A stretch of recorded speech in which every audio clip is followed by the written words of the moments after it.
اسلامی واقعے کی ویڈیوز کو دیکھنے کے لیے آپ ہمارے چینل کو سبسکرائب کریں اور بیل آئیکن پر بھی کلک کر دیں تاکہ آپ آنے والی تمام ویڈیوز سے باخبر ہوں۔ خدمت کے وسیلے سے چٹان کھسک گیا۔ بنی اسرائیل کے 3 آدمی اکٹھا سفر کر رہے تھے۔ اچانک موسلا دھار بارش شروع ہو گئی۔ تینوں نے بھاگ کر ایک قریبی پہاڑ کے غار میں پناہ لے لی۔ اسی دوران ایک چٹان اوپر سے گری جس سے غار کا منہ بند ہو گیا۔ غار کے اندر اندھیرا ہو گیا، سانس گھٹنے لگی، حتیٰ کہ تینوں کو موت سامنے کھڑی نظر آ رہی تھی۔ انہوں نے مشورہ کیا کہ کیوں نہ بارگاہ الہی میں اپنے نیک اعمال کا وسیلہ پیش کیا جائے۔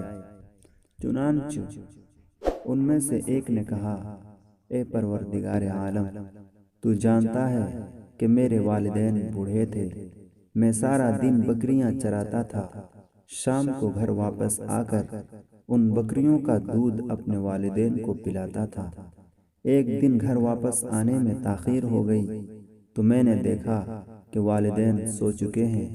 اے اللہ، میں دودھ کا پیالہ ہاتھ میں لے کر انتظار کرتا رہا کہ جب ان کی آنکھ کھلے گی تو میں پیش کروں گا۔ اسی حال میں میری ساری رات گزر گئی۔ رب کریم، اگر میرا یہ عمل آپ کی نظر میں مقبول ہے تو اس کی برکت سے چٹان کو دور فرما۔ چنانچہ چٹان اپنی جگہ سے سرک گئی اور غار کے منہ کا تیسرا حصہ کھل گیا۔ پھر دوسرے اور تیسرے نے دعا مانگی، حتیٰ کہ چٹان ہٹ گئی اور ان لوگوں کی جان میں جان آئی۔